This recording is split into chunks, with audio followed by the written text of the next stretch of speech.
கிறிஸ்து பண்டிகையின் கிறிஸ்து பிறப்பின் நாளை நினைவு கூறுகிற இந்த நாளிலும் ஆண்டுடைய சமூகத்திலே கூடி வந்திருக்கிற உங்கள் ஒவ்வொருவரையும் இயேசுவின் நாமத்தில் வாழ்த்தி வரவேற்கிறேன். கர்த்தர் நம்மை ஆசீர்வதிப்பாராக. ஹல்லேலூயா. ஒரு வசனத்தை வாசித்து அதன் அடிப்படையிலே சில முக்கியமான காரியங்களை நாம் தியானிக்க இருக்கிறோம். நீங்கள் யாவரும் இந்த செய்தியை கவனமாக கவனிக்க அன்பாய் கேட்கிறேன். காரணம், அநேக புதிய காரியங்கள் அடியேனும் கற்றுக்கொண்டேன். நீங்களும் உங்களை கற்றுக் கொடுக்க விரும்புகிறேன். நீங்கள் இந்த கிறிஸ்து பிறப்பை ஒரு அர்த்தமுள்ள கிறிஸ்துமஸாய் நாம் ஆசரிக்க கொண்டாட கர்த்தர் நமக்கு உதவி செய்வாராக. ஹல்லேலூயா.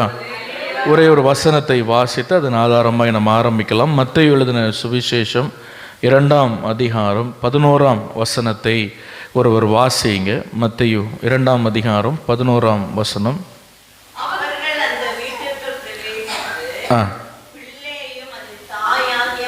பிள்ளையும் அதன் தாயாகி மரியாளை கண்டு சாஷ்டாங்கமாய் விழுந்து அதை பணிந்து கொண்டு தங்கள் பொக்கிஷங்களை திறந்து பொன்னையும் தூப வர்க்கத்தையும் வெள்ளை போலத்தையும் அதற்கு காணிக்கையாக வைத்தார்கள். ஹல்லேலூயா, ஹல்லேலூயா. இந்த வசனம் ரொம்ப அழகாக சொல்லுது. ஆரம்பத்தில் நீங்கள் பார்த்தீங்கன்னாலே இந்த வசனம் ஆரம்பிக்கும்போது ரொம்ப அழகாக ஆரம்பிக்குது. இயேசு ஒருவரை துதிக்கு பாத்திரர், ஆராதனைக்கு பாத்திரர்ன்னு இந்த வசனம் அழகாக சொல்லுது. ஹல்லேலூயா. அதில் நீங்கள் பார்த்தீங்கன்னா அந்த சாஸ்திரிகள் யாரெல்லாம் பார்க்குறாங்கன்னா மரியாளையும் பார்க்குறாங்க, இயேசுவையும் பார்க்குறாங்க. யாரையும் பார்க்குறாங்க சொல்லுங்கள்? மரியாளையும் பார்க்குறாங்க, குழந்தையாகிய இயேசுவை பார்க்க. ஆனால் அவர்கள் சாஷ்டாங்கமாய் விழுந்தது மரியாளுடைய காலில் இல்லை, இயேசுவனுடைய பாதத்தில். அதுதான் அதில் உள்ள ஆச்சரியம். ஹல்லேலூயா. ஒரு சின்ன குழந்தையினுடைய பாதத்தில் அவங்க விழுந்தது அதுபோல் காணிக்கையும் யாருக்கு தான் கொடுத்தாங்கன்னா இயேசுவுக்கு தான் கொடுத்தாங்க. ஆமேன்னு சொல்லுங்கள். ஹல்லேலூயா. அதில் தெளிவாக அந்த வசனம் அது பர்பஸாக மத்தேயு எழுதின மாதிரி எழுதியிருக்கிறார். மரியாளையும் இயேசுவையும் கண்டு இயேசுவாகிய குழந்தையின் பாதத்தில் விழுந்தார்கள் என்று அழகாக எழுதி வைத்திருக்கிறார். கரங்களை உயர்த்தி ஆண்டவரை மகிமைப்படுத்தும். ஹல்லேலூயா. சரி, இதில் ஒரு 3 முக்கியமான காரியம், ரொம்ப அடிப்படையான விஷயம் என்னன்னு சொன்னால், முதல்ல அவர்கள் இருந்த வீடு. ஹல்லேலூயா. அந்த வீட்டுக்குள் அவர்கள் பிரவேசித்தார்கள் என்று பார்க்கிறோம். அந்த வீடுனா என்ன? இப்போ நம்ம பொதுவாகவே கிறிஸ்மஸ் என்று சொன்னால் இயேசு ஒரு குடிலில் பிறந்தார், அப்படிலாம் நம்ம பல காரியங்கள் அறிந்திருக்கிறோம். அங்கே தூதர்கள் வந்தாங்க, நட்சத்திரம் சாஸ்திரிகள் வந்தாங்க, இப்படிலாம் பல விஷயங்கள் அறிந்திருக்கிறோம். ஆனால் அதையெல்லாம் சில காரியங்கள் அதில் பைபிளுக்கு முரணாக இருக்கிறது. அது நம்ம என்னன்னு சொல்லி நம்ம பார்க்கலாம். முதலாவது நீங்கள் பார்த்தீங்கன்னு சொன்னால், அவர்கள் அந்த வீட்டுக்குள் அவங்க போகிறாங்க. அந்த வீடு எப்படிப்பட்ட வீடு என்று சொல்லி நம்ம புரிந்து கொள்ள வேண்டும். ஆமென் சொல்லுங்க. ஹல்லேலூயா. அந்த வீடு எப்படிப்பட்ட வீடுன்னு சொல்லி பார்த்து புரிந்து கொள்ள வேண்டும். முதலாவதாக இந்த பிக்சரில் நீங்கள் பார்க்குறது போல் யூதயா தேசம், அந்த இயேசு பிறந்த பெத்லகேம் என்று சொல்லுகிற அந்த யூதயா தேசம் முழுவதும் இந்த மாதிரிப்பட்ட வெள்ளை பாறைகள் நிறைந்த ஒரு பிரதேசம். வெள்ளை பாறைகள் அப்படின்னு சொன்னால் லைம்ஸ்டோன் ராக்ஸ் அப்படின்னு ஆங்கிலத்தில் சொல்லுவாங்க. சுண்ணாம்பு பாறைகள் சொல்லுவாங்க. ரொம்ப வெள்ளையான பாறைகள். ஹல்லேலூயா. ஆனால் ரொம்ப கொஞ்சம் ஸ்ட்ராங்காக தான் இருக்கும். வெள்ளையான பாறைகள். இந்த பாறைகள் நிறைந்த இடத்துல தான் இவர்கள் இருந்தாங்க. எனவே இந்த ஜனங்கள் என்ன பண்ணுவாங்கன்னு சொன்னால், இந்த வெள்ளை பாறைகள் மேலேயே தங்கள் வீட்டை கட்டுவாங்க. நல்லா புரியணும். இதில் ஆரம்பத்தில் நீங்கள் புரிந்து வந்தால் தான், இன்றைக்கி கேட்டு வந்தால் தான் இந்த இயேசு பிறப்பினுடைய முக்கியமான சில நீங்கள் நம்பிக்கொண்டிருக்கிற தவறான காரியங்கள்லேருந்து உங்களுக்கு ஒரு மாற்றம், ஒரு விடுதலை கிடைக்கும். ஹல்லேலூயா. அப்போ நல்ல கவனிங்க. இந்த வெள்ளை பாறைகள் மேலே தான் அவங்க வீடு கட்டுவாங்க. ஏன்னா இடம் முழுவதும் எப்படி தான் இருக்கும். சில இடத்தை தவிர மற்ற இடங்கள் பிரதேசம் முழுவதுமாக முக்காவாசி வெள்ளை பாறைகள் மேலே தான் இருக்கும். எனவே அவர்கள் இந்த வெள்ளை பாறைகள் மேலே தான் அந்த வீடுகளை கட்டுவாங்க. இந்த படத்தில் நீங்கள் பார்க்குற மாதிரி இந்த வெள்ளை பாறைகள் மேலே தான் அந்த வீடுகளை கட்டுவாங்க. இந்த வீடுகள் நீங்கள் கட்டுகிற இது ஒரு உதாரணமாக போட்டிருக்கிறேன். இதில் நீங்கள் பாருங்கள், இந்த வீடு 3 அடுக்காக இருக்கிறத நீங்கள் பார்க்கலாம். எத்தனை அடுக்காக இருக்குது? 3 அடுக்காக இருக்குது. மேலே உள்ள தளம், நடுவில் உள்ள தளம், கீழே ஒரு குகை. அப்படி 3 அடுக்குகளாக இருக்குது. இப்படி தான் மேக்சிமம் எல்லா வீடுகளும் அவங்க வைத்திருப்பாங்க. ஹல்லேலூயா.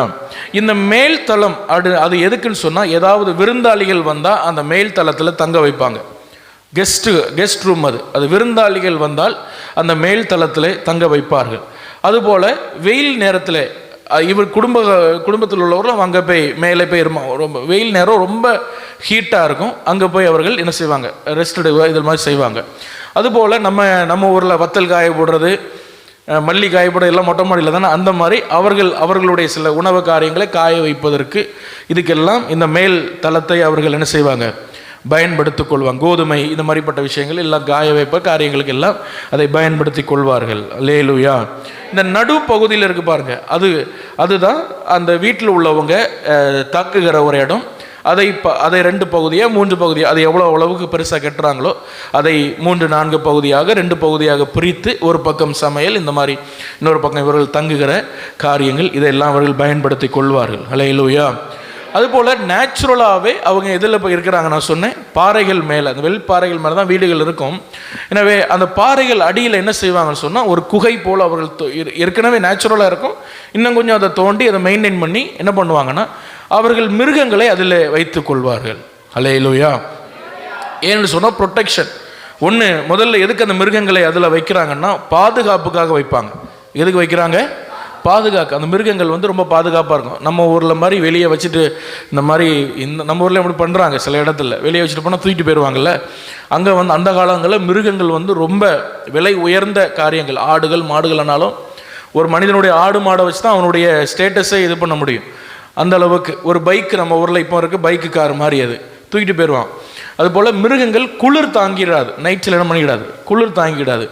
இப்படி எனவே இந்த லைம்ஸ்டோன் பாறைகள், சுண்ணாம்பு பாறைகள் இருக்கிற இந்த குகைக்குள்ள இந்த மிருகங்களை வைத்து பத்திரமாக அவர்கள் வைத்துக் கொள்வார்கள். சில வீடுகளில் அவங்க நடுவில் இருக்கு பாருங்க, அந்த வீட்டில் இருந்து அந்த பாறைக்கு அந்த பக்கம் போய் பார்க்கலாம், மிருகங்களை நைட்டில் போய் பார்க்கலாம். அந்த அளவுக்கு அவங்க ஒரு பிள்ளை போல, வீட்டில் ஒரு நபர் போல தான் அந்த மிருகங்களை எல்லாம் வளர்ப்பாங்க. அல்லேலூயா. அவ்வளவு அதற்கு பாதுகாப்பு கொடுத்து அதை ரொம்ப பத்திரமா அதை கவனிப்பாங்க. இந்த லைம்ஸ்டோன் பாறைகள், இந்த சுண்ணாம்பு பாறைகள் வெக்க நேரத்தில் ரொம்ப குளுமையாக இருக்கும். ஹீட் நேரத்தில் எப்படி இருக்கும்? குளுமையான, ரொம்ப குளிராக இருக்காது. அந்த அந்த ஹீட்டை உள்ளே கொண்டு வராது. ஏன்னா பாறைகள் ரொம்ப தடிமனாக இருக்கும், சீக்கிரமாக அந்த ஹீட் என்ன பண்ணாது, உள்ளே வராது. அதுபோல் இரவு நேரங்களில் அந்த செவர்களில் இருக்கிற அந்த ஹீட்டு ஒரு இந்த மிருகங்களுக்கு கொஞ்சம் சூடு கொடுக்கும். இரவு நேரத்தில் குளிமையாக இருக்கும் வெளியே. அந்த சுவரில் ஏற்கனவே பகலில் இருந்த அந்த சூரிய வெளிச்சத்தினுடைய அந்த வெக்கை, அந்த ஹீட்டு மிருகங்களுக்கு அப்போ ரொம்ப பத்திரமாக, குளிர் நேரத்தில் ரொம்ப இதமாகத்தான் இருக்கும், ரொம்ப குளிராக இருக்காது. எனவே நேச்சுரலாக இயற்கையாக இவர்களுக்கு கிடைத்த இந்த பாறையை ஒரு குகையாக பயன்படுத்துவாங்க. ஆமென் சொல்லுங்க. அல்லேலூயா. சரி, அப்போ சொல்லுங்க, எத்தனை அடுக்காக இருக்கும்? 3 இருக்கும். மேல் தளத்தில் யார் இருப்பா? கெஸ்ட் இருப்பாங்க. நடுத்தளத்தில் வீட்டால். கீழே யார் இருப்பா? மிருகங்கள் இருப்பாங்க. சரி, இப்போ யோசேப்புடைய வீடு எப்படி இருந்தது? நல்லா கவனிங்க. யோசேப்பு நாசரேத்தில் இருக்கிறார். அப்போ அவருக்கு ஒரு நியூஸ் வருது. என்ன நியூஸ் வருதுன்னா, நீங்கள் குடிமதிப்பு எழுதணும், அதாவது அவங்களுடைய நேட்டிவை பதிவிடணும் அப்படின்னு ஒரு இது வருது. எனவே அந்த நேரத்தில் மரியாள் கர்ப்பமாக இருக்கிறார். இவங்களுக்கு 2 பேரும் புறப்பட்டு நாசரேத்திலிருந்து இங்கே பெத்லகேமுக்கு வராங்க, பிரயாணப்பட்டு வருகிறாங்க. ஹல்லேலூயா. நம்ம படங்களில் பார்க்குறோம், தனியாக வர்றது மாதிரி பார்க்குறோம். ஆனால் அவங்க அப்படி வந்திருக்க மாட்டாங்க. அவங்க ஒரு குடும்பமாக குழுவாக தான் வருவாங்க. எப்போவுமே ட்ராவல் பண்ணால் குழுவாக தான் ட்ராவல். அது வேறு, இவங்க கர்ப்பமாக இருக்கிறாங்க, கண்டிப்பாக ரிஸ்க் எடுத்துருக்க மாட்டாங்க. ஒரு குழுவாக தான் இவர்கள் வந்திருக்க வாய்ப்பு இருக்குது. சரி, இப்படி வரும் பொழுது இவர்கள் இப்படி இந்த பெத்லகேமுக்கு வர்றாங்க. இதை பாருங்கள், இந்த வீடை பாருங்கள், எவ்வளோ அழகாக அந்த பாறையை பயன்படுத்தி வீடு கட்டியிருக்காங்க பாருங்கள். ஹல்லேலூயா. அந்த பாறையை பேஸாக வச்சு கீழே பாருங்கள், அது ஓரளவுக்கு படத்தில் இருக்குது. இன்னும் ஆழமாக அந்த குகை இருக்கும். மேல் தளம். இந்த பக்கம் வலது பக்கம் பாருங்கள், உங்கள் வலது பக்கத்தில் நீங்கள் பார்த்தீங்கன்னா அதான் அந்த வீட்டார் தங்குற இடம். இடது பக்கத்தில் அது ஓரளவு படத்தில் சிம்பிளாக கொடுத்துருக்கு, ஒரு குகை மாதிரி தான் உள்ளே இருக்கும். ஹல்லேலூயா. உங்களுக்கு புரிஞ்சிட்டா? பேசிக்காக புரிஞ்சிட்டா? 3 பகுதியாக இந்த இடம் இருக்கும். இப்போ நல்ல கவனிங்க, இந்த சாஸ்திரிகள் வந்தது இந்த வீட்டுக்கு தான். பெத்லகேமில் அங்கே ஒரு குடும்ப வீடு உண்டு. யாருக்கு உண்டு? யோசேப்புக்கு உண்டு. யாருக்கு உண்டு? யோசேப்பு இயேசுடைய தகப்பன், மாம்ச தகப்பனாகிய அந்த யோசேப்புக்கு ஒரு குடும்ப வீடு அங்கே உண்டு பெத்லஹேமில். அந்த வீடு இன்னும் நீங்கள் பார்த்தீங்கன்னா இப்படி தான் இருக்கும். ஹல்லேலூயா. பார்த்தீங்களா? மேலே ஒரு கெஸ்ட் ரூமு, நடுவில் அந்த வீட்டார் தங்குறது, அதுக்கு சைடு ஓடி போய் கீழேயும் போகலாம். இந்த படத்தில் சிம்பிளாக தான் இருக்குது, ஆனால் அது ஓரளவு கீழேயும் போகலாம். ஒரு குகை மாறி இருக்கும், அதில் மிருகங்களை வைத்து பத்திரமாக பாதுகாத்து வைத்துக் கொள்வார்கள். ஹல்லேலூயா. சரி, நல்லா கவனிங்க. இப்போ நம்ம என்ன நினச்சிட்டு இருக்கிறோம் அப்படின்னா, மரியாளும் யோசேப்பும் பெத்லஹேமிலிருந்து வர்றாங்க. வர்ற வழியில் இப்போ நம்முடைய கற்பனை நமக்கு அப்படி சொல்லி கொடுத்த கற்பனை என்னென்னா, மரியாளுக்கு வழியில் என்ன வந்துடுச்சு, பக்கத்தில் வர என்ன வந்துடுச்சு, பிரசவ வேதனை வந்துட்டு, யோசேப்பு ஒவ்வொரு என்னது ஹோட்டல் மாதிரி இருக்கிற இன்ஸ், அதாவது என்ன சொல்லுவாங்க, அது என்னது, விடுதிகள், ஒவ்வொரு வீட்லேயா போய் எனக்கு தங்குறதுக்கு இடம் கொடுங்கன்னு கேட்டார். ஒருத்தரும் கொடுக்கல. அதனால யோசேப்பு அங்கே ஒரு மாட்டு கொட்டகையை எடுத்து அங்கே என்ன பண்ணார், மரியாளை தங்க வச்சு அங்கே வந்து அப்புறம் அவங்க 2 பேரும் தனிமையாக இருந்து பிரசவம் பார்த்து அந்த பிள்ளைய முன்னணையில் வச்சாங்க அப்படின்னு நம்ம கவனிச்சிருக்கிறோம். ஹல்லேலூயா. ஆனால் இதில் பாதிப்பு பொய்யாகும். இதில் 80% பொய். இதெல்லாம் பாதி கதைகள். நல்லா கவனிக்கணும். நான் சொன்னேன் பாருங்க, இந்த நடுப்பகுதி இருக்கு பாருங்க, இந்த வீட்டார் தங்குவாங்கன்னு சொல்றாங்கல்ல, இதுதான் சத்திரம். ஹல்லேலூயா. சத்திரத்தில் அவர்களுக்கு இடம் இல்லை அப்படின்னு வாசிக்கிறோம். வாசிங்க, லூக்கா 2ஆம் அதிகாரம் எடுங்க, 7ஆம் வசனம் வாசிங்க. அவள் தன் முதல் பேரானை குமாரனை பெற்று சத்திரத்திலே அவர்களுக்கு இடம் இல்லாது இருந்தபடியால் பிள்ளையை துணிகளில் சுற்றி முன்னணையிலே கிடத்தினார். ஹல்லேலூயா. நல்ல கவனிங்க, இதில் பரலோக தேவனுடைய பெரிய திட்டம் இதில் இருக்குது. பொதுவாக ஒரு பிள்ளை பிறந்தால் அதை நல்ல ஒரு துணியில் வைத்து அதை பத்திரமாக அந்த வீட்டில் வச்சு தான் பாதுகாப்பாங்க. இப்போ இவர்கள் குடிமதிப்பு எழுதுவதற்காக வந்திருக்கிறாங்க. என்ன எழுதுறதுக்கு வந்திருக்காங்க? நம்ம பாஷை படி சொன்னால், நமக்கு புரிகிற மாதிரி சொன்னால், ஒரு ஊர் திருவிழான்னு வைங்க. ஊர் திருவிழா, சொந்த பந்தம், மாமன், மச்சன் எல்லாம் ஒரு வீட்டில், எல்லாரும் ஒரு குடும்ப வீட்டில், அவங்களுக்கு ஒரு வீடு தான் உண்டு. ஹல்லேலூயா. அப்போ நீங்கள் கற்பனை பண்ணோம், ஒரு வீட்டில் எல்லாரும் இருக்கிறாங்க, அவங்களுக்கு பிள்ளைகள் இருக்கும், குட்டி பொடிசு எல்லாம், வண்டு சண்டு நண்டு எல்லாம் அங்கே ஓடிட்டுருக்கு. இப்போ இவர்கள் நல்லா கவனிக்கணும், மரியாள் டிராவல் பண்ணி வருகிற வழியில் பெத்லஹேம் பக்கத்தில் வரும்பொழுது அவங்களுக்கு பிரசவ வேதனை வரல. யோசேப்பு அந்தளவுக்கு மதியற்றவனும் கிடையாது. அவனுக்கு தெரியும் கொஞ்சம் டைம் கழித்து தான் இவர்கள் பிரயாணப்பட்டு வந்து இருந்து, நான் நினைக்கிறேன் ஒரு 10-15 நாள் கழிச்சோ இல்லை 1 மாதம் கழிச்சோ மரியாளுக்கு பிரசவ வேதனை வந்து. 6ஆம் வசனம் வாசிங்க. அவர்கள் அவரிடத்தில் இருக்கையில், அந்த வீட்டில் அவங்க இருக்கிறாங்க கிட்டத்தட்ட ஒரு 10-15 நாள், 1 மாதமோ 20 நாளோ அந்த வீட்டில் அவங்க இருக்கும் பொழுது மரியாளுக்கு என்ன வருது? பிரசவ காலம் வருது, அந்த பெயின் வருது. இப்போ மேலே போக முடியாது. மேலே ஏன் போக முடியாது? கெஸ்ட் ரூம், அங்கேயும் நிறைய பிள்ளைகள், சின்ன பிள்ளைங்களாம் இருக்கிறாங்க. நடுவில் வர முடியாது. அதான் சத்திரம். நடுவில் என்ன இருக்கு? கட்டுலுமா அப்படின்னு கிரீக்கில் போட்டிருக்கு. அதுதான் சத்திரம். லூக்கா சொல்கிற சத்திரம் அதுதான். ஹல்லேலூயா. உடனே என்ன பண்ணிருக்காங்க, சரி எல்லாரும் பெரியவங்க, அப்போ அந்த வீட்டில் இருக்கிற பெரியவங்க எல்லாம் சேர்ந்து மரியாதை எடுத்து அந்த மிருகங்கள் ஏற்கனவே வைத்திருக்கிற அந்த குகைக்குள்ளே கொண்டு போகிறாங்க. ஏன்னா அது பாதுகாப்பானது. வெயில் நேரத்தில் அது ரொம்ப ஓரளவுக்கு அது காக்கக்கூடியது, ஒரு மறைவான இடம், சின்ன பிள்ளைகள் பார்க்க முடியாத, மற்ற ஆண்கள் உள்ள வரக்கூடாது என்பதற்காக எல்லாம் பிளான் பண்ணி அந்த மிருகங்களை எல்லாம் ஒரு ஓரமாய் கட்டி வைத்து விட்டு, ஒரு ஓரத்தில் அந்த வீட்டில் இருக்கிற பெண்கள், ஏற்கனவே பிள்ளை பெற்ற அனுபவத்தில் இருக்கிற மூத்தவர்கள் மரியாளுக்கு உதவியாக அந்த குகைக்குள்ள அந்த அந்த எது பேர் என்ன, அந்த குகைக்குள்ள அவர்கள் இருக்கிறார்கள். ஹல்லேலூயா. எத்தனை பேருக்கு இவ்வளோ தூரம் புரிஞ்சுது? ஹல்லேலூயா. அப்போ நீங்கள் புரிஞ்ச மாதிரி அவங்க வர வழியில் ஏதோ ஒரு கொட்டகையில் போய் இடம் கிடைக்காம போய் உட்காரல. ஆக்சுவலாக அது குடும்ப வீடு.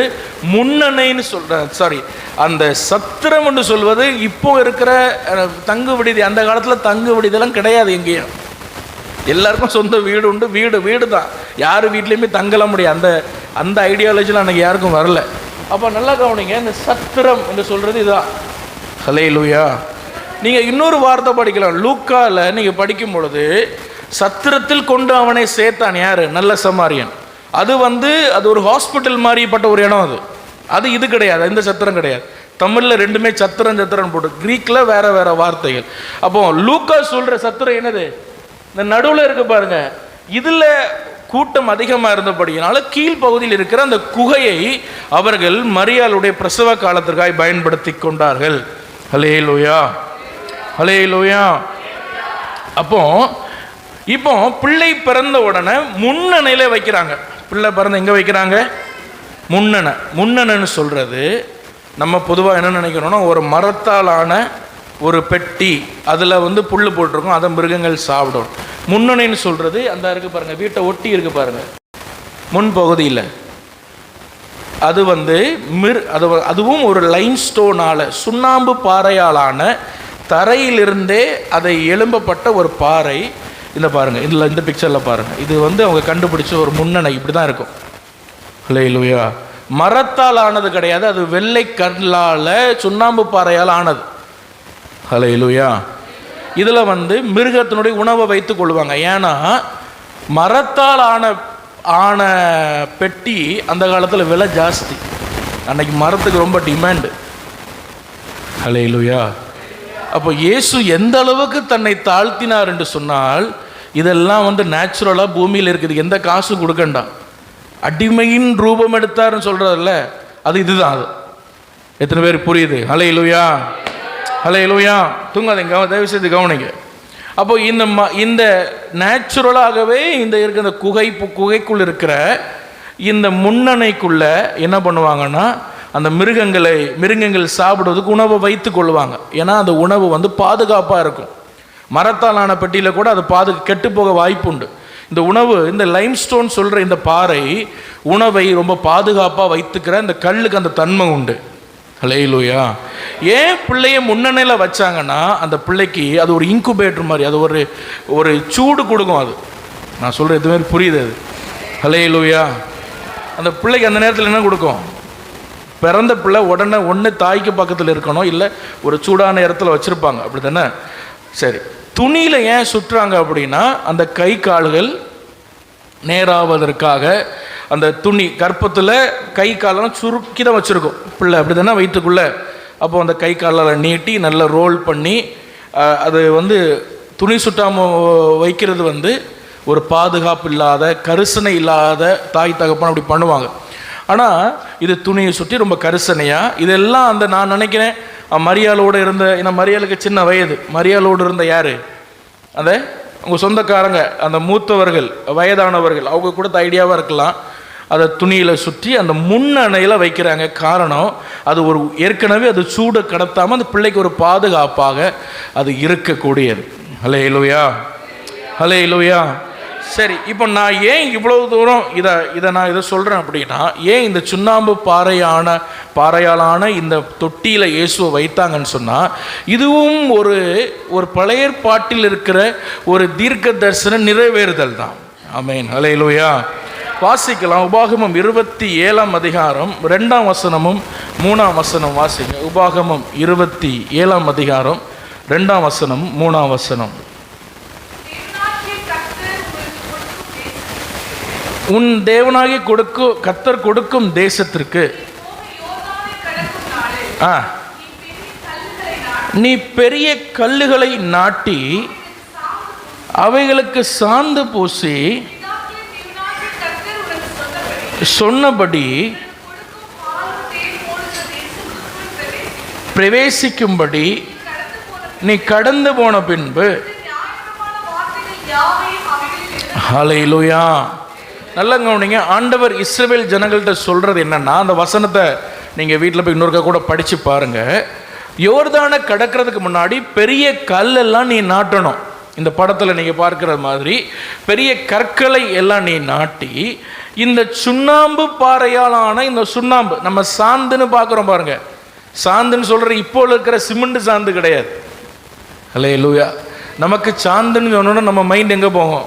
இப்போ இருக்கிற அந்த சிமெண்ட், அந்த கிரே கலர் அதில் தான் போகும். ஆக்சுவலாக அன்னைக்கு சாந்துன்னு சொல்கிறது வெள்ளை கலர். இந்த சுண்ணாம்பு பாறைகளை கரைத்து வெள்ளை கலரில் வைத்திருப்பாங்க, பெயிண்ட் மாதிரி இருக்கும். அல்லேலூயா. இதை தான் பாருங்கள் கல்லறைகளுக்கு மேலே அடிச்சு விடுவாங்க. அதனால தான் இயேசு சொன்னார் வெள்ளை அடிக்கப்பட்ட கல்லறை அப்படின்னு சொல்கிறாருல்ல. சில இடங்களில் பார்க்கும்போது பாறைக்கும் கல்லறைக்கும் வித்தியாசம் தெரியாது. இப்போ வித்தியாசம் தெரிவதற்காக இதை தான் அடித்து வைப்பாங்க. அல்லேலூயா. சரி, கவனிக்கும்படி அன்பாக கேட்கிறேன். இதில் ஆண்டவர் என்ன சொல்வார்னா, நீ வார்த்தைகளை, நியாயப்பிரமாண வார்த்தைகளை இந்த கல்லுகளில், வெள்ளை அடிக்கப்பட்ட இந்த கல்களில் நீ எழுத வேண்டும். எத்தனை பேருக்கு நான் சொல்கிறது புரியுது? அல்லேலூயா.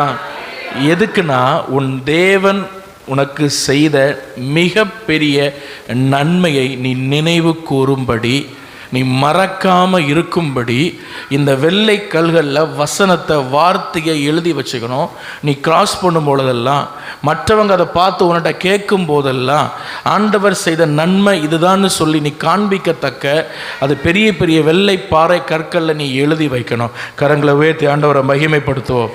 அல்லேலூயா. அன்னைக்கு வெள்ளை பாறைகளில் வார்த்தைகள் எழுதப்பட்டது. ஆனால் 2000 ஆண்டுகள் கழித்து அந்த வெள்ளை பாறையிலே, அந்த சுண்ணாம்பு பாறையில், வெள்ளை பாறையிலே வார்த்தையானவரே மனிதனாய் வந்து படுத்திருக்கிறார். அல்லேலூயா. எவ்வளோ பெரிய ஆச்சரியம். கரங்களை தட்டி கர்த்தரை மகிமைப்படுத்துவோம். அல்லேலூயா. அப்போ இந்த முன்னணியில் கிடத்தப்பட்ட இயேசு எதை நினைவுபடுத்துறாரு தெரியுமா? பிதாவாகிய தேவன் மனு குலத்துக்கு செய்த மிகப்பெரிய நன்மை இந்த முன்னணியில் இருக்கிற இயேசு கிறிஸ்து. எத்தனை பேர் விசுவாசிக்கிறீங்க? அல்லேலூயா. அல்லேலூயா.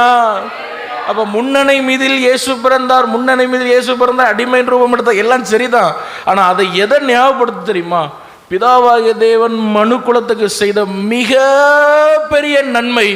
இயேசு முன்னணியிலே, அந்த வெள்ளை கற்கள் உள்ள, அந்த பாறை உள்ள அந்த முன்னணியிலே இயேசு படுத்திருப்பது மனு குலத்துக்கு கர்த்தர் செய்த மிக பெரிய நன்மை. இதை பார்க்கும் போதெல்லாம் நம்ம அதை நினைவு கூறணும். கர்த்தர் எனக்காய் செய்த நன்மைக்காய் நான் எண்ணத்தை செலுத்துவேன். ரட்சிப்பின் பாத்திரத்தை எடுத்துக்கொண்டு என் தேவன் நாமத்தை நான் தொழுது கொள்வேன். ஹல்லேலூயா. ஹல்லேலூயா. அப்போ இதுதான் உண்மையான கிறிஸ்மஸ் என்று சொன்னால், இயேசு செய்த மிகப்பெரிய நன்மையை நம்ம நினைவு கூறணும். கர்த்தர் நமக்கு செய்த ஒரு மிகப்பெரிய நன்மை.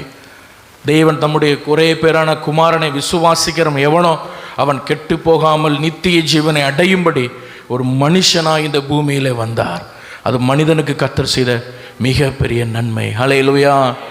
அன்னைக்கு யோர்தான் நதிக்கரையில் வெள்ளை கற்கல்ல எழுதப்பட்ட வார்த்தை கர்த்தருடைய நன்மையை எப்படி நினைவு கூர்ந்ததோ, 2000 ஆண்டுகள் கழித்து இதே வெள்ளை பாறையில் மேலே இயேசு படுத்திருக்கிறது, முன்னணியில் படுத்திருப்பது இந்த உலகத்துக்கு கர்த்தர் செய்த மிகப்பெரிய நன்மை. அல்லேலூயா. நமக்கு பெரிய பெரிய பெரிய பெரிய பெரிய பெரிய ஒரு கிஃப்ட்டு. அல்லேலூயா. ஒரு பரிசு, மனுஷனுக்கு ஆண்டவர் கொடுத்த ஒரு பரிசு. எவ்வளோ அழகாக வார்த்தையானவரே வந்து படுத்திருக்கிறார். எவ்வளோ பெரிய ஆச்சரியம். அல்லேலூயா. ஆண்டவருடைய பரிசுத்த நாமம் மகிமைப்படுவதாக. ரெண்டாவது, நான் முதல்ல அந்த வீட்டை குறித்து பார்த்தோம். ரெண்டாவது, இயேசு பிறந்த காலம் ரொம்ப கவனமாக நீங்கள் கவனிக்கணும். இயேசு பிறந்த காலம். ஹல்லேலூயா. இயேசு பிறந்த காலம் இதே மாதிரி ஒரு இலை உதிர்காலம். ஹல்லேலூயா. ஒரு இலை உதிர்காலம். இயேசு பிறந்தது ஒரு குளிர்காலத்தில் கிடையாது. நல்லா கவனித்து கொள்ளணும். எத்தனை பேருக்கு நான் சொல்றது புரியுது? இயேசு பிறந்தது ஒரு குளிர்காலத்தில் கிடையாது. கண்டிப்பாக குளிர்காலத்தில் கிடையாது. ஏன்னா டிசம்பர் மாதங்களில் குளிர் நம்ம ஊர் மாதிரி கிடையாது. அங்கே பனி அப்படி கட்டியாக விழும் கீழே தரையில். இப்போ நீங்கள் ஊட்டியில், இப்போ இந்த சீசனில் ஊட்டியில் அப்படி தான் விழுது. பனி என்ன செய்யும்? விழும். இந்த பனியிலே நீங்கள் 10 நிமிஷம் 1 மணி நேரம் வெளியே உட்கார்ந்து பாருங்கள், எல்லா ஜன்னியும் சளி எல்லாம் வந்துடும். இப்போ மெய்ப்பர்கள் எப்படி அந்த பனி விழுற இரவில் வெளியே போய் உட்காந்துருப்பாங்க? கண்டிப்பாக இருக்க மாட்டாங்க. ஆமாவா இல்லையா? ஹல்லேலூயா. அப்போ இயேசு பிறந்த நற்செய்தியை சொல்லும் பொழுது மேய்ப்பர்கள் எங்கே இருந்தாங்க? வயல்வெளியில் இருந்தாங்க. அது கொஞ்சம் ஹீட்டான டைம் தான். அது ஒரு இலை உதிர் காலம். அது கூடார பண்டிகை கொண்டாடுகிற காலம். அது பிரைஸ் தி லார்ட். ஹல்லேலூயா. ரொம்ப ஆழமாக போக வேண்டாம், ஓரளவு சொல்கிறேன். அந்த இலை உதிர் காலத்தில் தான் இயேசு பிறந்தார். ஒரு கொஞ்சம் ஹீட்டு. டிசம்பர் மாதம் இயேசு என்ன செய்யலை? பிறக்கலை. எத்தனை பேருக்கு இதுக்கு முன்னாடி தெரியும்? ஹல்லேலூயா. டிசம்பர் மாதம் கன்ஃபார்மாக இயேசு பிறகு. ரெண்டாவது, டிசம்பர் மாதம் கொஞ்சம் மழையும் பெய்யுமா. நம்ம சென்னை மாதிரி இல்லை, ஓரளவுக்கு என்ன செய்யும்? மழையும் பெய்யும். நல்லா கவனித்து பாருங்கள். இந்த மழை பெஞ்சுன்னா யோசேப்பு மரியாதை எப்படி அந்த பிரசவ காலத்தில் ட்ராவல் பண்ணி வர முடியும்? ரோடு எல்லாம் நம்ம ஒரு மாதிரி தார் ரோடா, எல்லாம் ஜகன்னு கிடக்கும் ரோடெல்லாம். ஒன்றும் ட்ராவல் பண்ணி வர முடியாது. ஹல்லேலூயா. அப்போ ஆராய்ச்சியில் சொல்கிறாங்க இயேசு பிறந்தது கண்டிப்பாக அக்டோபர் இல்லைன்னா செப்டம்பர் மாதத்துக்குள்ளே இருக்கலாம். இன்னும் சிலர் செப்டம்பர் 7ஆம் தேதின்னு ரொம்ப உன்னிப்பாக சொல்கிறாங்க. ஆனால் அதை நம்ம எடுக்க வேண்டாம், அது ப்ரூவ் பண்ணப்படலை. ஆனால் செப்டம்பர் மாதம் இயேசு பிறந்தார் என்று ஆராய்ச்சியாளர்கள் ரொம்ப தெளிவாக அந்த காலங்களை வைத்து அவர்கள் கணித்து ரொம்ப உறுதியாக சொல்கிறார்கள். ஹல்லேலூயா. அப்போ இயேசு பிறந்தது எந்த மாதம்? செப்டம்பர் மாதம். நம்ம கொண்டாடுறது டிசம்பர் மாதம். அப்போ டிசம்பர் மாதம் கொண்டாடப்படாதா? அப்படி சில பரிசுத்தவான்கள் எழுதி அதி பரிசுத்தவான் இருக்கானுங்க சிலவங்க. ஐயோ, நான் கிறிஸ்மஸ் கொண்டாட மாட்டோம், நாங்கள் இயேசு அப்போ பிறந்தார்னு எங்கே பைபிளில் இருக்குது? இயேசு எப்போ பிறந்தார்னு நமக்கு தெரியாது. ஆனால் ஒன்று நமக்கு தெரியும், இயேசு கண்டிப்பாக பிறந்தார், அதில் சந்தேகமே இல்லை. ஹல்லேலூயா. இயேசு மனுஷனாக இந்த பூமிக்கு வந்ததில் 100க்கு 150% சந்தேகமே கிடையாது. அவர் எப்போ பிறந்தாருன்னு தெரியல. செப்டம்பரோ அக்டோபரோ டிசம்பர் நமக்கு தெரியாது. செப்டம்பர்னு ஆராய்ச்சி பண்ணுறவங்க சொல்கிறாங்க. அப்போ டிசம்பரும் பிறக்கலை, சரி செப்டம்பர்னு வைத்துக்கொள்வோமே. இயேசு ஆனால் கண்டிப்பாக அவர் பிறந்தார். நமக்கு இந்த கவர்மெண்ட் டிசம்பர் 25 ஒரு டைம் கொடுத்துருக்காங்க, அப்படி தானே? இந்த நம்ம அரசாங்கம் டிசம்பர் 25 நீங்கள் கொண்டாடுங்கன்னு ஒரு டைம் கொடுத்துருக்காங்க. இது ரோமர்கள் நடுவிலிருந்து வந்தது. நம்ம எந்த ரோம தேவதையும் கொண்டாடலை, ரோம கடவுளையும் கொண்டாடலை. நம்ம இயேசு பிறப்பை நினைவு கூறுறோம், அவ்வளோதான். ஹல்லேலூயா. இது கர்த்தர் நமக்கு கொண்டு கொடுத்த. அது கிறிஸ்மஸ் மரம் வைக்கப்படாது, அது வைக்கப்படாது, இது வைக்கப்படாதுன்னு என்னத்தலாமோ சொல்லி மக்களை குழப்பி அந்த மரம் அந்த விக்கிரமாக்கும், இது இந்த விக்கிரமாகும். ஒன்று, நம்ம மனதளவில் எந்த விக்கிரகத்தையும் நம்ம கொண்டாடலை, எந்த விக்கிரகத்துக்கு முன்னாடியும் விழுந்து வணங்கலை, எந்த விக்கிரகத்தையும் நம்ம நினைவிலும் கொண்டு வரல, நினைவு கூறவும் இல்லை. இயேசு இந்த உலகத்தில் பிறந்தார் என்கிற நற்செய்தியை 4 பேருக்கு சொல்கிறோம். நம்மளும் அதை சந்தோஷமாக அதை நினைவு கூறுகிறோம். அதுதான் கிறிஸ்மஸ். ஹல்லேலூயா. ஹல்லேலூயா. அப்போ இயேசு கண்டிப்பாக செப்டம்பர் மாதம் பிறந்திருக்கலாம் என்று அந்த அந்த நட்சத்திரம் பாருங்கள், அதை வச்சு ஓரளவுக்கு அந்த நட்சத்திரம் இல்லை, அந்த சீசன் வச்சு ஓரளவு அந்த அந்த நாளுக்குள்ள உள்ள காலங்களை வைத்து அவர்கள் கணிக்கிறார்கள். மூன்றாவதாக முக்கியமான விஷயம், நல்லா கவனிக்கும்படி அன்பாக கேட்குறேன். இந்த சாஸ்திரிகள் யார்? இது ஒரு பெரிய சந்தேகம் நமக்கு. Praise the Lord. ஹல்லேலூயா. இந்த சாஸ்திரிகளை, இது எனக்குமே கொஞ்ச நாள் ரொம்ப சந்தேகமாக இருக்குது. இவங்களுக்கு என்ன பிரச்சனை? இவங்களுக்கு அங்கேருந்து மெனக்கெட்டு கிளம்பி வராங்க. இவங்க கிழக்கிலிருந்து வந்தாங்களாம். எங்கேருந்து வந்தாங்களாம்? கிழக்கு. இந்த கிழக்குன்னு சொல்கிறது இப்போ பெர்ஷியாவாக இருக்கலாம், பாபிலோனாக இருக்கலாம், ரெண்டில் ஏதோ ஒரு இடம். ஆனால் பாபிலோன் அப்படின்னு சொல்கிறாங்க. பாபிலோன் எல்லாம் பக்கத்தில் தானே, ஈரான் ஈராக்லாம். சரி, பாபிலோன் வைப்போம். எங்கேருந்து வராங்க சொல்லுங்கள்? எங்கேருந்து வராங்க? பாபிலோன்லேருந்து வராங்க. எங்கேருந்து வராங்க இந்த சாஸ்திரிகள்? பாபிலோன்லேருந்து வராங்க. பாபிலோன்லேருந்து இங்கே வரணும்னா 4 மாதம் ஆகும். எத்தனை மாதம் ஆகும்? 4லிருந்து 6 மாதம் ஆகும். எங்கே? பெத்லஹேமுக்கு வரணும்னா, பாபிலோன்லேருந்து கிளம்பி வரணும்னா, இன்றைக்கி நீங்கள் கிளம்புனீங்கன்னா, இந்த டிசம்பர் மாதம் 25ஆம் தேதி கிளம்புனீங்கன்னா, ஜனவரி, பிப்ரவரி, மார்ச், ஏப்ரலில் போய் நீங்கள் நிற்பீங்க பெத்லஹேமில். ஜூனு கூட ஆகலாம், கிளைமேட் கண்டிஷனை பொறுத்து. ஹல்லேலூயா. பாதி வருஷம் என்ன செஞ்சிடும்? 1000 கிட்டத்தட்ட 1500 கிலோமீட்டர். எத்தனை கிலோமீட்டரு? 1500. எனக்கு ஒரு ரொம்ப சந்தேகம், இவங்களுக்கு என்ன பிரச்சனை? எதுக்கு இவ்வளோ தூரம் கஷ்டப்பட்டு வரணும்? கொஞ்ச நாளாக இது நம்ம மைண்டுக்குள்ளே ஓடிட்டே இருந்த ஒரு விஷயம். Praise the Lord. ஹல்லேலூயா. ஒரு பிள்ளை பிறந்திருக்கு அண்ணா, பக்கத்தில் திருவள்ளூர் ஹாஸ்பிட்டலில் ஒரு பிள்ளை பிறந்திருக்கு, நம்ம என்ன செய்யலாம்? பார்க்கலாம். ஒரு பிள்ளை பிறந்திருக்கு எங்கே? ஆப்கானிஸ்தானில் பிறந்திருக்கு. நீங்கள் போகனா ஃப்ளைட்டு பிடிச்சி நம்ம போகிறோம். அது அவங்க ஊருக்கு வரட்டு, நம்ம பார்த்துக்கலான்னு தான் நம்ம இருப்போம். அப்படி தானே இருப்போம். அப்போ இவங்க மெனக்கெட்டு புறப்பட்டு 1500 கிலோமீட்டர். அன்றைக்கி எந்த சாலை வசதியும் கிடையாது, பாலைவனம் வழியாக பிரயாணப்படணும். இரவு குளிர் பயங்கரமாக இருக்கும், ஒட்டகங்கள் மேலே பிரயாணப்படணும். ஹல்லேலூயா. எவ்வளவு சிரமம்! எதுக்கு? இவர்கள் ஒரு புறஜாதி, இவங்க யூதனும் கிடையாது. ஹல்லேலூயா. இப்போ எதுக்கு இவங்க இந்த இயேசுவை தேடி வரணும்? Praise the Lord. ஹல்லேலூயா. இது ஒரு மிகப்பெரிய ஆச்சரியம். என்னன்னு சொன்னால், இந்த சாஸ்திரிகள் 12 பேராய் கொண்ட குழுவாய் பிரயாணப்பட்டு வராங்க. நம்ம இந்த இதில் பார்க்குறோமே, குடிலில் 3 பேர் தான் இருப்பான். நம்ம குடில் ஒன்று செட் பண்ணி வச்சு 3 பேரை வச்சு மரியாதை உட்கார வச்சு, மரியாளுக்கு மண்டையில் ஒரு ரவுண்டை போட்டு, யோசேப்புக்கு மண்டையில் ஒரு ரவுண்டை போட்டு, நடுவில் ஒரு பிள்ளையை உட்கார வச்சு, நம்ம ஆட்கள் பண்ணுற சேட்டையிலும் ஹல்லேலூயா அது சாஸ்திரியை படுத்து வணங்குற மாதிரி. ஹல்லேலூயா. சாஸ்திரிகள் வரும்பொழுது இயேசு அந்த குகைக்குள்ளேயே உட்காந்துருந்தாரு. இப்போ சொல்லுங்க, 4-6 மாசமா உள்ளே உட்காந்துருப்பாங்க. அவங்க வீட்டுக்குள்ளே வந்தாச்சு பிள்ளைய எடுத்துட்டு அடுத்த நாளே. ஹல்லேலூயா. சொல்றது புரியுதா? ஹல்லேலூயா. சரி, இப்போ கவனிங்க, அந்த சாஸ்திரிகள் வந்து யாரா இருக்கான்னு சொன்னா, இவர்கள் பாபிலோன்ல இருக்கிறவங்க. இவர்கள் யாரினால் இந்த மேசியாவின் மேல் ஈர்க்கப்பட்டார்கள்னா, தானியேல் மூலமாய் இந்த மேசியாவால் ஈர்க்கப்பட்டவர்கள். வாசிங்க, தானியேல் 5ஆம் அதிகாரம் 11ஆம் வசனம் வாசிங்க. இந்த சந்தேகத்துக்கு அதில் ஒரு பதில் இருக்குது. தானியேல் 5ஆம் அதிகாரம் 11ஆம் வசனம் தயவாய் வாசிங்க. இருக்கிறான் அவனுக்குள் தேவனுடைய ஆவி இருக்கிறது. உம்முடைய பிதாவின் நாட்களில் வெளிச்சமும் விவேகமும் தேவர்களின் ஞானத்திற்கு ஒத்த ஞானமும் அவனிடத்தில் காணப்பட்டது. ஆகையால் உம்முடைய பிதாவாகிய நேபுகாத் நேச்சார் என்னும் ராஜாவானவன் அவனை சாஸ்திரிகளுக்கும் ஜோஷியருக்கும் கல்தையருக்கும் குறி சொல்கிறருக்கும் அதிபதியாக வைத்தார். ஹல்லேலூயா. தானியேல் யாருக்கு அதிபதியா இருக்கிறார்? சாஸ்திரிகளுக்கு அதிபதியா இருக்கிறார். யாருக்கு அதிபதியா இருக்கிறார்? இந்த சாஸ்திரிகள்னு சொல்றது நம்ம ஊர் படிக்கிற இவங்க எல்லாமே இந்த குறி சொல்றவங்க, இதெல்லாம் வந்து இந்த அண்டர்ஸ்டாண்டிங் படி எடுக்கக்கூடாது.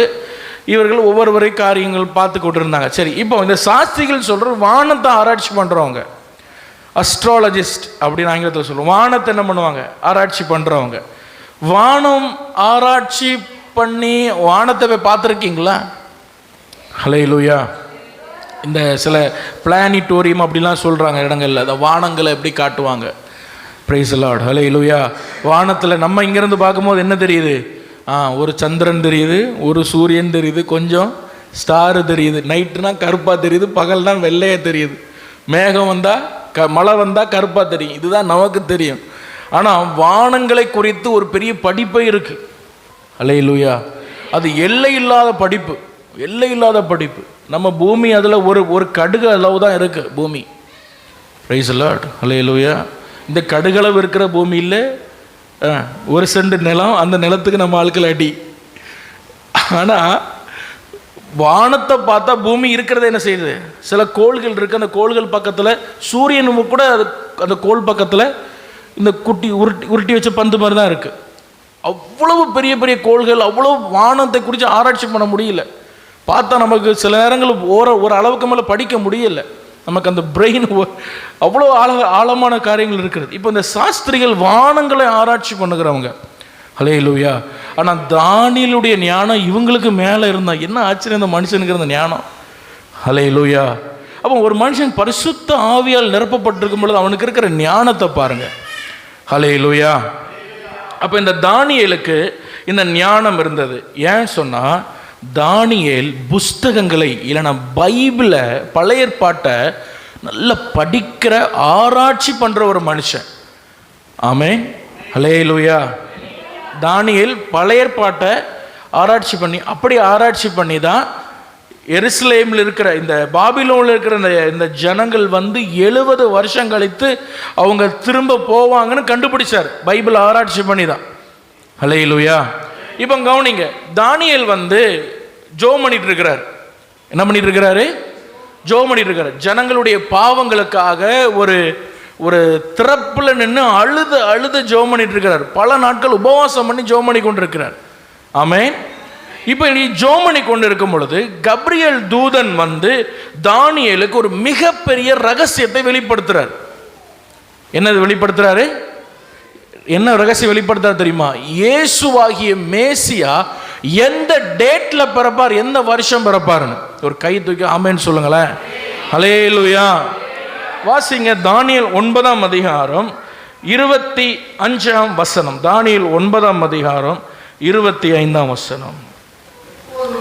இப்பொழுது நீ அறிந்து உணர்ந்து கொள்ள வேண்டியது என்னவென்றால், எருசலேமை திரும்ப எடுப்பித்து கட்டுகிறதுக்கான கட்டளை வெளிப்படுவது முதல் பிரபுவாகிய மேசியா வரும் மட்டும் 7 வாரமும் 62 வாரமும் செல்லும். கவனிங்க, என்னை கவனிங்க, எல்லாரும் கவனிங்க. அங்கே இங்கே தயவு செஞ்சு தூங்காதீங்க. இப்போ இந்த பிரபுவாகிய மேசியா எப்போ வருவார், எப்போ சங்கரிக்கப்படுவார், எப்போ சிலுவையில் மரிப்பார்? இந்த தானியேல் 24, 25, 26 இது மூணுமே ஒரு 3 நாள் 5 நாள் பைபிள் ஸ்டடி எடுக்கலாம். அவ்வளோ ஆழமான விஷயம் அதில் இருக்குது. Praise the Lord. ஹல்லேலூயா. இப்போ அதெல்லாம் பேசியிருந்தால் டைம் ஆயிரும். அதனால சிம்பிளாக நான் சொல்கிறேன். இந்த படத்தை பாருங்கள். தானியேலுக்கு ஆண்டவர் சொல்கிற விஷயம் என்னென்னா 69 வாரம். அது பல கணக்குகளை வைத்து சொல்கிறேன். 483 வருஷம். எத்தனை வருஷம்? அந்த வாரம் போட்டுக்கலாம். வருஷ கணக்கில் அதை எடுத்து அந்த ஜூப்ளி வருஷம் இதெல்லாம் இது கணக்கு பண்ணணும். அதெல்லாம் இப்போ கணக்கு பண்ணி, இப்போ நீங்கள் அதிகாலையில் பிரசங்கத்தை கேட்கும்போதே உங்கள் கண்ணு சொக்குது. இப்போ அதெல்லாம் வச்சு கணக்கு பண்ணிகிட்டு இருந்தால் நீங்கள் அப்படியே நீ பிரசங்கம் பண்ணிகிட்டே இருந்து நீங்கள் அப்படியே தூங்கிடுவீங்க. அதனால் ஓரளவுக்கு புரிகிற மாதிரி சொல்கிறேன். தானியேல் இருக்கிறார்ல, அவருக்கு காலத்திலேருந்து 483 வருஷம் கழித்து இயேசு பிறப்பார்னு அவர் சொல்லி வச்சுட்டார். தானியேலுக்கு இருந்த வெளிச்சத்தை பாருங்கள். ஹல்லேலூயா.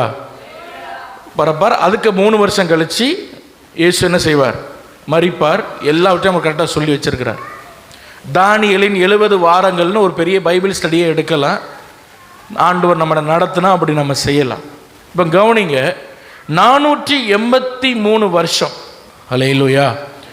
இப்போ அவருக்கு சாஸ்திரிகள்கிட்ட சொல்லிட்டாரு, 483 வருஷம் கழிச்சு இந்த உலகத்தை ஆளப்போகிற வெறும் யூதனை மட்டுமல்ல, ஒரு இஸ்ரவேலை மட்டுமல்ல, உலகத்தை ஆளப்போகிற ஒரு இரட்சகர் பிறக்க போகிறார். அதற்கு அடையாளம் என்னன்னா, என்னாகமம் 24:17 யாக்கோபிலிருந்து ஒரு நட்சத்திரம் உதிக்கும். அந்த நட்சத்திரத்தை நீங்க பார்க்கும் பொழுது மேசியாவுடைய பிறப்பை அது சொல்லும். எத்தனை பேருக்கு நான் சொல்றது புரியுது? ஹல்லேலூயா. என்னாகமம் 24:17 எடுத்தவங்க வாசிங்க. அதுல போட்டிருக்கு, யாக்கோபிலிருந்து ஒரு நட்சத்திரம் என்ன செய்யும்? உதிக்கும். அதான் சொன்னேன், தானியேல் பைபிளை ஆராய்ச்சி பண்ற ஒரு மனுஷன். அவனுக்கு வெளிப்பட்ட ஒரு சத்தியத்தை பாருங்க. யாக்கோபிலிருந்து என்ன உதிக்கும்? ஒரு நட்சத்திரம் உதிக்கும். அந்த விசேஷ நட்சத்திரத்தை நீங்க பார்க்கும் பொழுது நீங்க என்ன கண்டுபிடிக்கலாம்? மேசியா உலக இரட்சகர் பிறந்துட்டாருன்னு நீங்க என்ன செஞ்சுக்கலாம்? கண்டுபிடிக்கலாம். இப்போ பல சந்ததிகள் போகுது. 483 எத்தனை சந்ததி போயிருக்கும்னு நமக்கு தெரியல. பல சந்ததிகள் போகுது. தானியேல் சொன்ன இந்த தீர்க்க தரிசனத்தை அவங்க ரொம்ப மதித்து கனப்படுத்தி அதை பத்திரப்படுத்தி அந்த நாளுக்காக காத்து கொண்டே இருக்கிறாங்க இந்த சாஸ்திரிகள். ஹல்லேலூயா. ஹல்லேலூயா.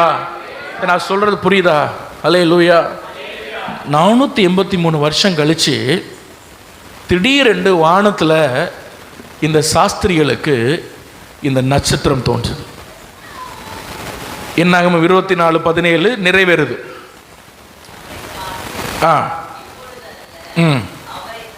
அவரை தரிசிப்பேன், சமீபமாய் அல்ல, ஒரு நட்சத்திரம் யாக்கோபில் இருந்து உதிக்கும். ஒரு செங்கோல்னா ராஜரிகம் இஸ்ரவேல் இருந்து எழும்பும்.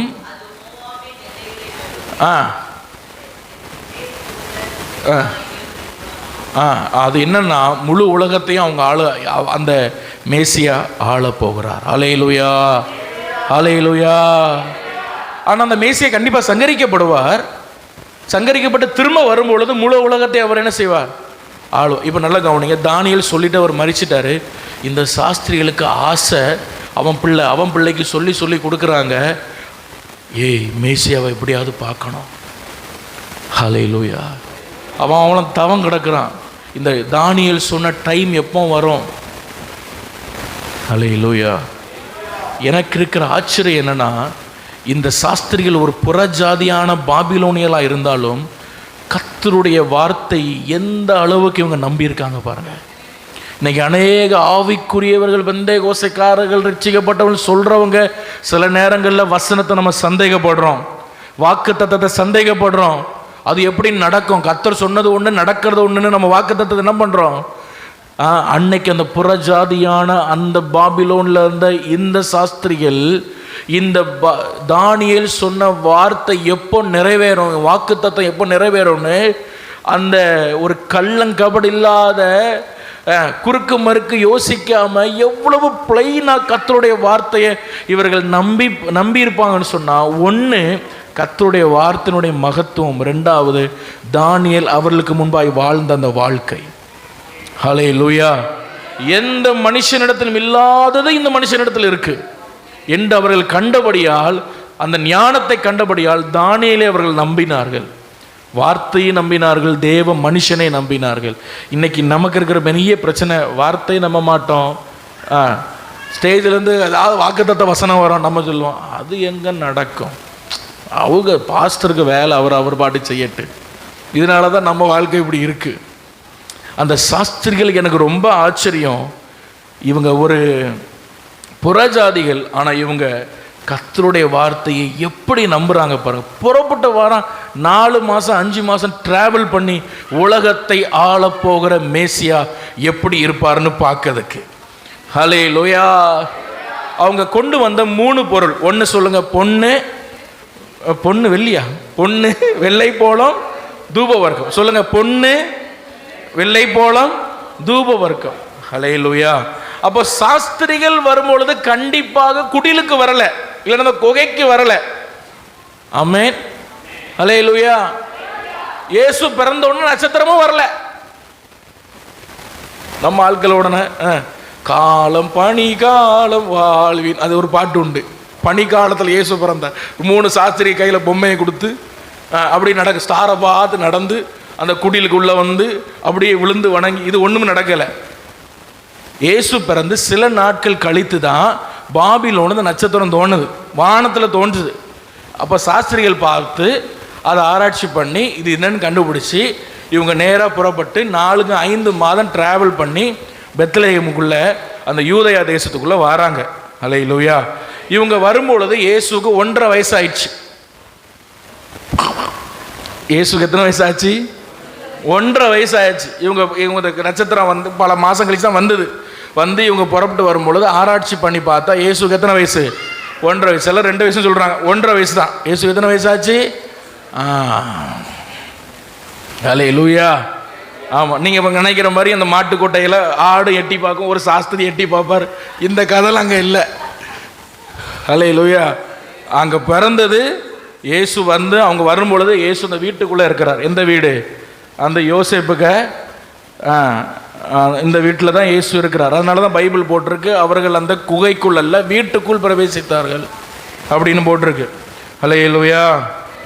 அப்போ ஒரு தேவ மனுஷனுடைய வார்த்தையும் ஒரு தேவ வாக்கு தத்துவத்தையும் இவர்கள் சுமந்து கொண்டு இவர்கள் இந்த 1.5 வயது குழந்தையை பார்ப்பதற்கு இத்தனை மாதம் பிரயாணப்பட்டு வரணும்னா இவர்களுடைய விசுவாசம் என்னை ஆச்சரியப்படுத்துகிறது. ஹல்லேலூயா. இந்த சாஸ்திரிகள் இவர்கள் ஒரு புறஜாதிகள், ஆனால் இவங்க கொஞ்சம் ஸ்டாண்டர்டான ஆட்கள். ஹல்லேலூயா. அதாவது இந்த 3 பேர், இந்த பொண்ணு வெள்ளி தூபவர்க்கம் கொண்ட பொண்ணு எதை காட்டுதுன்னா, இவங்க கொண்டு வந்த பொண்ணு எதை காட்டுதுன்னு சொன்னால் அந்த ராஜரீகத்தை காட்டுது. எழுதுறவங்க எழுதி வைத்துக்கோங்க, பொண்ணு ராஜரீகத்தை காட்டு, இயேசு ராஜா என்பதை காட்டுது. தூப வர்க்கம் எதை காட்டுதுன்னா அவர் ஒரு ஆசாரியன் என்பதை காட்டுது. ஆசாரியன் ஜெபம், தூப வர்க்கம்னால ஜெபத்தை காட்டுது. இயேசு ஆசாரியனை காட்டுது. வெள்ளை போலம் என்பது எதை காட்டுதுன்னு சொன்னால் அவருடைய மரணத்தை காண்பிக்கிறது. ஹல்லேலூயா. வெள்ளை போலம் மரித்த பிறகு ஒரு சரீரத்தில் போடுற ஒரு பொருள். அது இந்த சாஸ்திரியில் இந்த வெளிச்சத்தை பாருங்க. இது எல்லாமே தானியேல் புஸ்தகத்தில் இருக்குது. அதை எடுத்த டைம் ஆயிரும். அவங்க ஏன் பொண்ணு கொண்டு வந்தாங்க, ஏன் தூபவர்க்கம் கொண்டு வந்தாங்க, ஏன் வெள்ளை போலம் கொண்டு வந்தாங்க, எல்லாத்துக்கும் தானியேல் புஸ்தகங்களில் அதுக்கான வசனங்கள் இருக்கிறது. ஹல்லேலூயா. தானியேல் சொல்லிட்டார், அவர் ராஜாவா இருப்பார், அவர் பிரதான ஆசாரியனா இருப்பார், அவர் கண்டிப்பா மரிப்பார், அவர் திரும்ப பூமிக்கு வருவார், திரும்ப பூமிக்கு வரும் பொழுது முழு உலகத்தையும் அவர் ஆளுகை செய்வார். ஹல்லேலூயா. இந்த 3 விஷயத்தை அவங்க வெளிப்படுத்ததான் பொன்னையும் தூப வர்க்கத்தையும் வெள்ளை போலத்தையும் கொண்டு வந்தாங்க. ஹல்லேலூயா. என்ன இப்படி உட்கார்ந்துருக்க? ஒரு ஹல்லேலூயா சொல்லுங்க. ஹல்லேலூயா. அந்த புறஜாதியான அந்த சாஸ்திரிகள், அந்த பாபிலோனியர்களுக்கு இருந்த அந்த வெளிச்சமும் அந்த வெளிப்பாடும் அந்த விசுவாசமும் அந்த வார்த்தையின் மேல் இருந்த நம்பிக்கையும் தேவ மனிதர்கள் மேல் இருந்த அந்த மதிப்பும் எனக்கு ரொம்ப ரொம்ப ஆச்சரியமா இருக்கிறது. அவர்களை போல நம்மையும் கர்த்தர் மாற்றுவாராக. ஹல்லேலூயா. வார்த்தையை நம்புங்க. கர்த்தர் உங்களுக்கு கொடுத்த வாக்குத்தத்தத்தை நம்புங்க. கர்த்தர் உங்களுக்கு கொடுத்த வார்த்தைகளை விசுவாசிங்க. ஹல்லேலூயா. அது கொடுத்தாரு, அது நடக்காது, அது வராது, இப்படியே நம்ம சொல்லிட்டு இருக்கனால தான் நமக்கு அதை வைத்து ஜெபிப்பதும் கிடையாது, அதை விசுவாசிப்பதும் கிடையாது. கர்த்தருடைய வார்த்தை நீங்க நம்புங்க, விசுவாசிங்க. ஹல்லேலூயா. கர்த்தருடைய பரிசுத்த நாமம் மகிமைப்படுவதாக. அப்போ பாருங்க, அவங்க வந்த நட்சத்திரம் இந்த மாதிரி பட்ட 2 கோள்கள் சேர்றதுனால உண்டாகிற ஒரு ஒரு ஒரு பந்து மாதிரி ஒரு உருவம் தான். ஹல்லேலூயா. நாசால 2000 ஆண்டுக்கு முன்பாக உண்டான அந்த நட்சத்திரத்தை ஒரு சைனீஸ் ஸ்காலர் கண்டுபிடிச்சிருக்கிறார். அந்த நட்சத்திரம் எப்படி இருக்குன்னு சொல்லி 2000 ஆண்டுக்கு முன்னாடி பூமியில் ஒரு நட்சத்திரம் இந்த மாதிரி உருவாச்சான். 70 நாள் பெத்லஹேமுக்கு மேலே நின்றுச்சு அந்த நட்சத்திரம். 70 days. அது கிழக்குலேருந்து புறப்பட்டு 70 நாள் நின்றுச்சா. பகல்லையும் அதை பார்க்கலாமா, பகல் வெளிச்சத்துலையும் அவளை பார்க்கலாம். காமெட், அதுக்கு தமிழ் என்ன சொல்லுவாங்க? விண்கல்லா. காமெட்னு ஆங்கிலத்தில் சொல்லுவாங்க. அது நட்சத்திரம் கிடையாது, ஒரு பந்து மாதிரி இருக்கும் அது. ஹல்லேலூயா. இன்னொரு படத்தை கூட பாட்டோம். இந்த பாருங்க, பகல் நேரத்தில் இப்படி தான் தெரியும் அந்த நட்சத்திரம். நாசா விஞ்ஞானிகள் அன்னைக்கு எப்படி இருந்திருக்கும்னு சொல்லி ஆராய்ச்சி பண்ணி கண்டுபிடித்திருக்கிறாங்க. இன்னைக்கு அது வீடியோஸ் இருக்கு. ஹல்லேலூயா. 70 நாள் இந்த நட்சத்திரம் அப்படியே பெத்லஹேம் மேலே நின்றுச்சு அந்த நட்சத்திரம். அதனால சாஸ்திரிகளுடைய விசுவாசம் என்ன தெரியுமா? இவங்க நேராக குடுகுடுன்னு ராஜானா எங்கே பிறக்கணும்? அரண்மனையில் தான் பிறக்கணும். அரண்மனைக்கு உள்ளே போயிட்டு ஆச்சரியம் என்னன்னா, ராஜா யாரும் பிறந்திருக்காங்களா அப்படி கேட்கல, யூதருக்கு ராஜாவாய் பிறந்திருக்கிறவன் எங்கேன்னு கேட்குறான். ஹல்லேலூயா. ஆச்சரியத்தை அவன் ஏதாவது பிறந்திருக்கா, வாய்ப்பு இருக்கா? நாங்கள் அப்படி கேட்டோம், அப்படிலாம் கேட்கல. அவனுக்கு 100க்கு 150% அந்த சாஸ்திரிகளுக்கு தெரியும் இயேசு பிறந்துட்டார், மேசியா பிறந்துட்டார். எங்கே மட்டும் வச்சிருக்கீங்க? ஹல்லேலூயா. அப்போ ஏரோதுக்கு அவனுக்கு காலெல்லாம் நடுங்க ஆரம்பிச்சிருது. ஏன்னா அவன் அஃபிஷியல், அவன் தாவீது வம்சத்தில் வந்தவன் கிடையாது. அவனுக்கு பயம் வந்துடுச்சு. இந்த ஜனங்கள் சும்மாவே நம்மளை அங்கீகரிக்க மாட்டாங்க, இப்போ வேறு ஏதோ ராஜா வேற சொல்கிறான் அப்படின்னு சொல்லி தான் 2 வயதுக்கு உட்பட்ட பிள்ளைகளை கொலை சொல்கிறான். ஏன்னா இயேசுக்கு எப்படி வயசு? 1.5 வயசாச்சு. அதனால தான் 2 வயசுக்கு உட்பட்ட காலத்தில் விசாரித்து பார்க்கலாம். அப்போ எப்படி 1.5 வருஷம் ஆயிட்டு இனி 2 வயசுக்குள்ள எல்லா குழந்தைகளும் கொல்லணும்னு ஒரு முயற்சி எடுத்தான், கொல்ல கட்டளையிட்டான். ஆனால் சரித்திரத்தின்படி அதுக்கப்புறம் அது எக்ஸிக்யூட் ஆகலை, அந்த பிளான் எக்ஸிக்யூட் ஆகலை. ஹல்லேலூயா. சரித்திரத்தில் எந்த பிள்ளையும் கொண்டதாக சரித்திரம் இல்லை. ஆனால் அவன் கொல்ல சொன்னான், அவன் ஒரு கட்டளை பிறப்பித்தான், ஆனால் அது நடக்கலை. ஹல்லேலூயா. சரி, கவனிக்கும்படி அன்பாக கேட்கிறேன். அப்போ இந்த படத்தை பாருங்க. நம்ம எல்லாம் குடில்னு நினைக்கிற கிறிஸ்மஸ் நினைக்காலே என்ன வந்துடும்? ஒரு குடியில் வச்சு ஒரு நட்சத்திரத்தை வச்சு, அப்புறம் என்னது, தூதர்களை விட்டு, பக்கத்தில் சாஸ்திரிகளை விட்டு, அதில் ஒரு மரப்பெட்டி வச்சு, அதில் இயேசுவை வச்சு, மேய்ப்பர்களை வச்சு. இதில் பாதி பேர் இந்த சீனில் கிடையவே கிடையாது பைபிளிக்கலா. ஹல்லேலூயா. ஒன்று சொல்லட்டா, முதல்ல நட்சத்திரம் வரல. முதல்ல என்ன வரல? நட்சத்திரம் பல மாதம் கழிச்சு தான் அது வருது. 1. 2வது, முதல்ல சொன்னபடி இயேசு இவங்க வர்ற வழியில் என்ன செய்யலை, அந்த அர்ஜென்சியில் பிறக்கலை, சில மாதம் கழிச்சு தான் இயேசு பிறக்கிறார். 2வது, ஒரு தனியாக ஏதோ ஒரு மாட்டுக்கொட்டையில் இருட்டுக்குள்ளே இயேசு பிறக்கலை, வீட்டுக்கு பேஸில் இருக்க குகையில் இயேசு பிறந்தார். 3வது, அது குளிர்காலம் கிடையாது, காலம் பனிக்காலம், அந்த பாட்டெல்லாம் ஏதோ பாட்டு. அப்புறம் சாஸ்திரிகள் அவர்களோடு என்ன செய்யலை, சாஸ்திரிகள் இல்லை. மரப்பட்டியில் இயேசு என்ன செய்யலை, வைக்கல. நட்சத்திரம் அங்க இல்ல, தூதர்கள் அங்க இல்ல. எங்க இயேசு பிறந்த அந்த குடிலுக்கு மேல தூதர் இல்ல. தூதர்கள் எங்க வந்தாங்க? மெய்ப்பர்கள் அங்க வயல்வெளியில் இருக்கும் பொழுது தூத சேனை பாடிட்டு, பைபிள் சொல்லுது, பாடி முடிச்சு அவங்க பரலோகம் போயிட்டாங்க. மெய்ப்பர்கள் மட்டும்தான் வராங்க. அல்லேலூயா. அப்போ இயேசுவோடும் மரியாளோடு இருந்தது மெய்ப்பர்களும் அந்த வீட்டில் இருக்கிற கொஞ்சம் மூத்த வயதான தாய்மார்கள் மட்டும்தான். அல்லேலூயா. அப்போ உண்மையாக நடந்தது என்னென்னா, இந்த குடில் இதெல்லாம் தெரியாமல் பண்ணுறாங்க. இயேசு உண்மையாகவே அடிமையின் ரூபம் எடுத்தார். இதான் அங்கே நடந்திருக்கணும். அல்லேலூயா. இவ்வளவுதான் அங்கே இருந்தது. ஒரு ஓரத்தில் மனிதர்கள், மிருகங்கள், இன்னொரு ஓரத்தில் மெய்ப்பர்கள், கொஞ்சம் உதவி செய்கிற பெண்கள், கல்லாலான ஒரு தொட்டி, ஒரு குகை, அதுக்குள்ளே இயேசு கிறிஸ்து. இவ்வளோதான் அங்கே நடந்தது. ஒரு அடிமையின் ரூபம். வானத்தையும் பூமியும் உண்டாக்கின வார்த்தையான தேவன் எவ்வளவு தூரம் தன்னை தாழ்த்தி இந்த மகிமையின் ரூபத்தை அடிமையின் ரூபத்தை அவர் எடுத்தார். ஹல்லேலூயா. இயேசுடைய பிறப்பு மிக மிக ஆச்சரியமானது. ஹல்லேலூயா. எவ்வளவு தாழ்மை, எவ்வளவு தாழ்மை. ஹல்லேலூயா. கர்த்தர் இந்த தாழ்மை நமக்கு தரட்டும். நல்லா கவனிங்க. நான் கவனிக்கும்படி அன்பாய் கேட்கிறேன். கடைசி பகுதியில் நம்ம வந்துட்டோம். இந்த பூமியில் கர்த்தருடைய மகிமை இந்த பூமியில் பல மாட்டி இறங்கி இருக்கிறது. பழைய ஏற்பாட்டு நாட்கள்ல இருந்து கவனிங்க, நல்லா கவனிங்க. பழைய ஏற்பாட்டு நாட்கள் இருந்து கர்த்தருடைய மகிமை பூமியில் என்ன செஞ்சிருக்கு? இறங்கி இருக்கு. அதுக்கு பேர் ஷெக்கினா மகிமைன்னு சொல்லலாம். என்ன மகிமை? ஷெக்கினா மகிமை. எபிரேயத்தில் ஷெக்கினான்னு போட்டிருக்கு. ஷெக்கினா மகிமை. ஹல்லேலூயா. இந்த ஷெக்கினா மகிமை பூமிக்கு பல முறை வந்திருக்கு. ஆண்டவருடைய அந்த லிட்டரல் மகிமை நீங்கள் எங்கே பார்க்கலாம் அப்படின்னு சொன்னால், முதல்ல நீங்கள் பார்க்கும் பொழுது இஸ்ரவேல் ஜனங்களுடைய அந்த பிரயாணத்தில் முன்பாக மேகமாக அந்த மகிமை நடந்து போனது. எங்கே நடந்து போனது? இஸ்ரவேல். வேறு எங்கே நடந்தது உங்களுக்கு சொல்லுங்கள் பார்ப்போம். உங்களுக்கு தெரிஞ்சால் சொல்லுங்கள் பார்ப்போம். இஸ்ரவேல் ஜனங்களுக்கு முன்பாக நடந்திருக்கு. வேறு எங்கே? நீங்கள் யோசிச்சு பாருங்கள், உங்களுக்கு தெரிந்ததை வைத்து.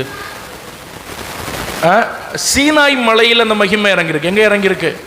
சீனாய் மலையில் அந்த க்ளோரி, அந்த மகிமை, ஷெக்கினா மகிமை இறங்கியிருக்கு.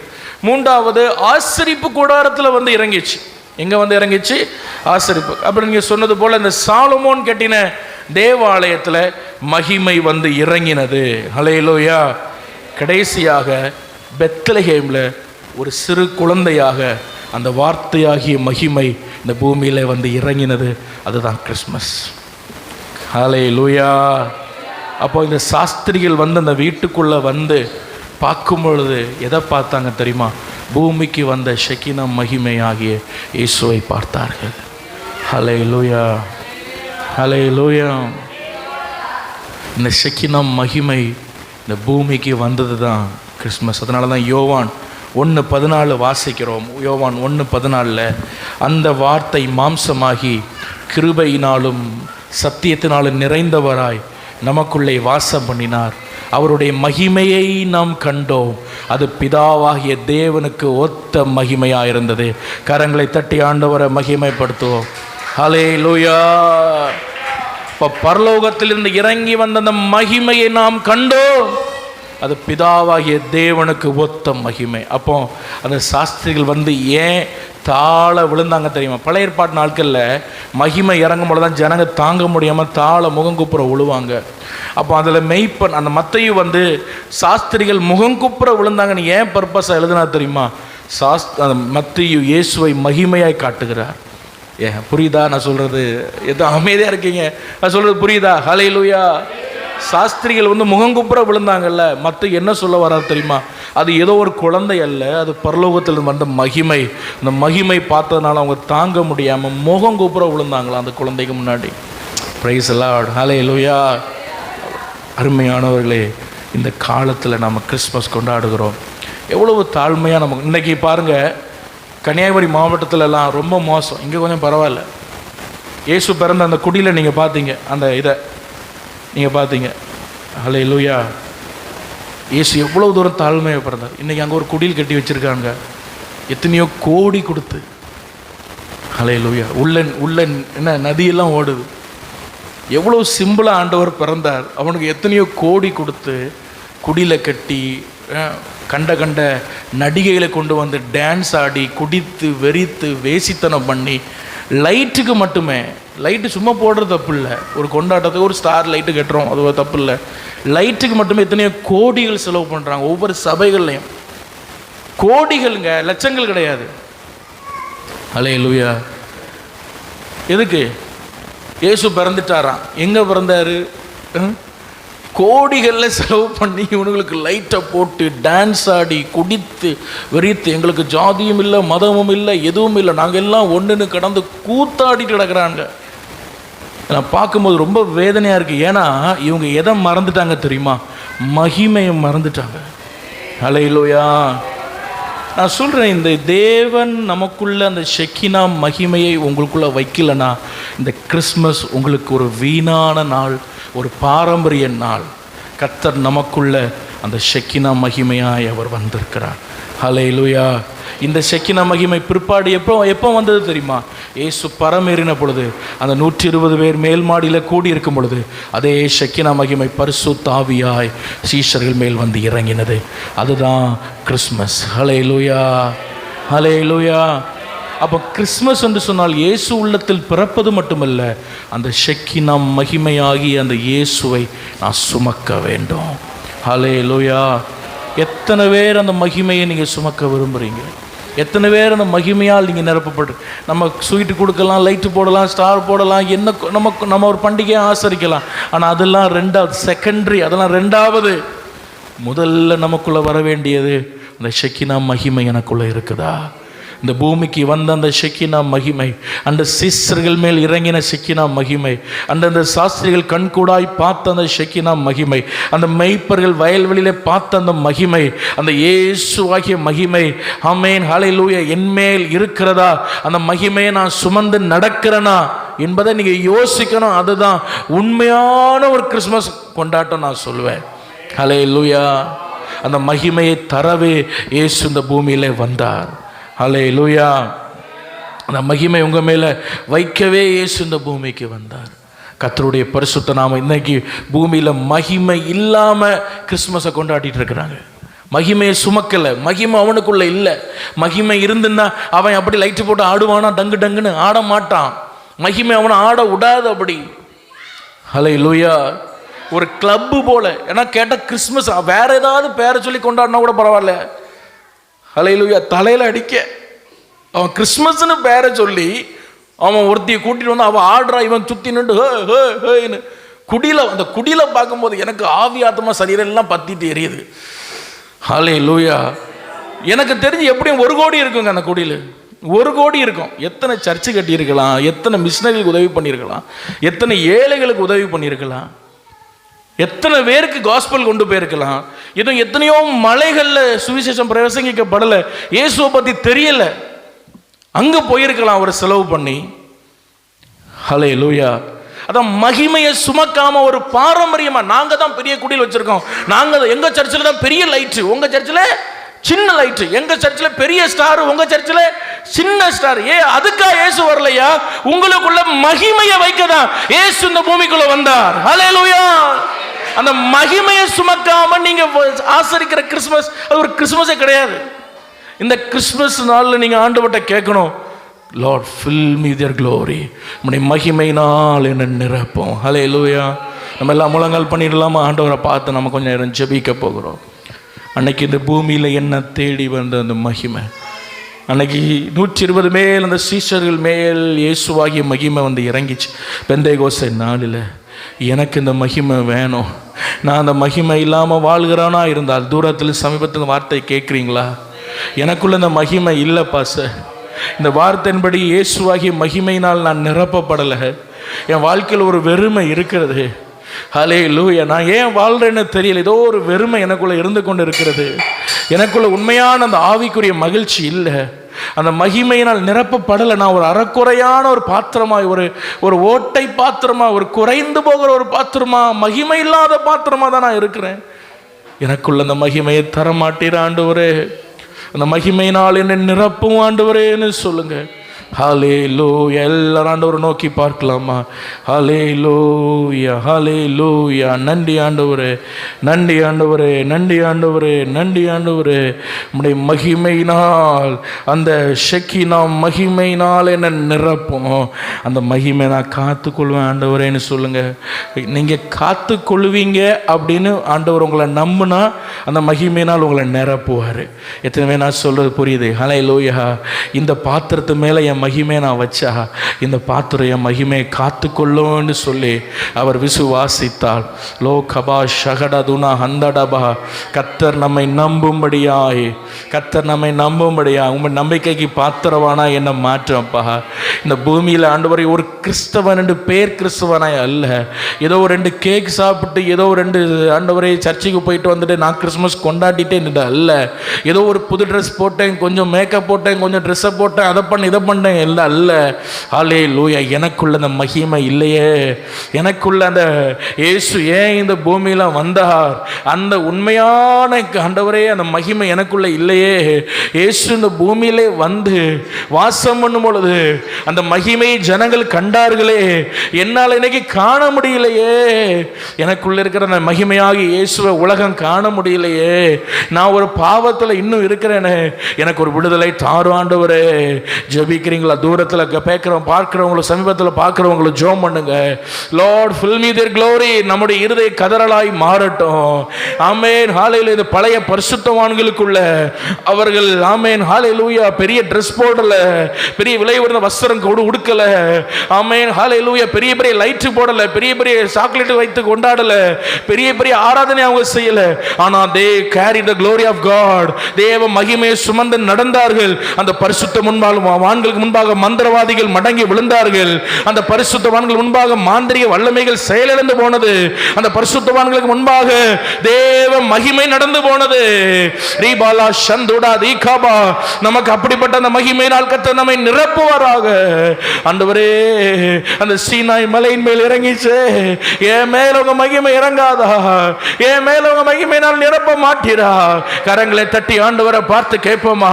தாகத்தோடு ஆண்டவரை பார்த்து கேட்போமா? ஹல்லேலூயா. இப்பொழுதே தேவ மகிமை உங்களை நிரப்பட்டும், தேவ மகிமை உங்களை நிரப்பட்டும்.